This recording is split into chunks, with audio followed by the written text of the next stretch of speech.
പ്രിയപ്പെട്ടവരെ, ഞാൻ ഇന്ന് മമ്മൂക്കയുടെ നമ്മുടെ എല്ലാവരുടെയും പ്രിയങ്കരനായ മെഗാസ്റ്റാറിൻ്റെ ഒരു ഫേസ്ബുക്ക് പോസ്റ്റ് വായിക്കുകയാണ്.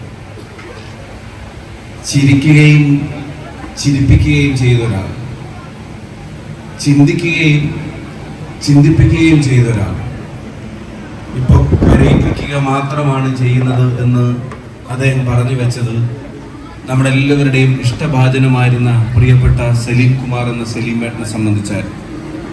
നമുക്കറിയാം, അദ്ദേഹം നമുക്ക് ഒരുപാട് ചിരി സമ്മാനിച്ചിട്ടുണ്ട്. അദ്ദേഹത്തിൻ്റെ സിനിമകൾ പലപ്പോഴും നിങ്ങളുടെയൊക്കെ വളരെ കുഞ്ഞു പ്രായത്തിൽ ഇറങ്ങിയ സിനിമകൾ പോലും ഇപ്പോഴും യൂട്യൂബിൽ അതിൻ്റെ ഒരു കഷ്ണം കാണുമ്പോൾ അറിയാതെ കുറച്ച് സെക്കൻഡുകൾ അത് കണ്ടു നിൽക്കുന്നവരാണ് നമ്മൾ. ഇപ്പോഴും ടി വിയിൽ അതിൻ്റെ ഏതെങ്കിലും ദൃശ്യങ്ങൾ കാണുമ്പോൾ അതൊന്ന് എത്തി നോക്കി ചിരിച്ച് കടന്നു പോകുന്നവരാണ് നമ്മൾ.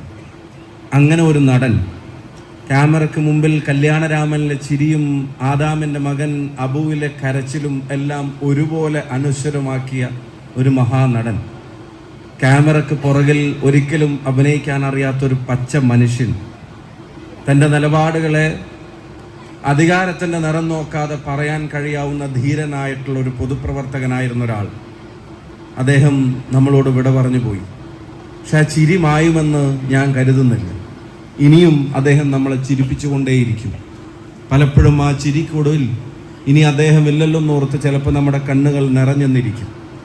ഇനിയും അദ്ദേഹം നമ്മളെ ചിന്തിപ്പിച്ചുകൊണ്ടേയിരിക്കും. ഞാൻ ആലോചിക്കുകയായിരുന്നു, അദ്ദേഹം സിനിമയിൽ അഭിനയിക്കുന്ന കാലത്തില്ലാതിരുന്ന ടെക്നോളജികൾ ഇപ്പോൾ അദ്ദേഹത്തിൻ്റെ മുഹൂർത്തങ്ങളെ എങ്ങനെയാണ് എടുത്തുപയോഗിക്കുന്നത് എന്നുള്ളത്. നിങ്ങൾ ഒരു കാര്യം നിങ്ങൾ ആലോചിച്ച് നോക്കുക, മലയാള സിനിമയുടെ ചരിത്രത്തിലും ഒരു മലയാളിയുടെ ചരിത്രത്തിലും ഇത്രയധികം മീമുകളിൽ കഥാപാത്രമായി കടന്നു വന്നിട്ടുള്ള മറ്റൊരാളും സലീം കുമാറിനെ പോലെ ഇല്ല എന്നുള്ളത് ഒരു വലിയ യാഥാർത്ഥ്യമാണ്. നമ്മുടെ ഏത് അവസ്ഥയും ഇപ്പോഴും കമ്മ്യൂണിക്കേറ്റ് ചെയ്യാൻ മലയാളി ആദ്യം തിരയുന്ന മീമുകളിൽ ഒന്നിൻ്റെ മുഖം ഇപ്പോഴും അത് സലീം കുമാറാണ്.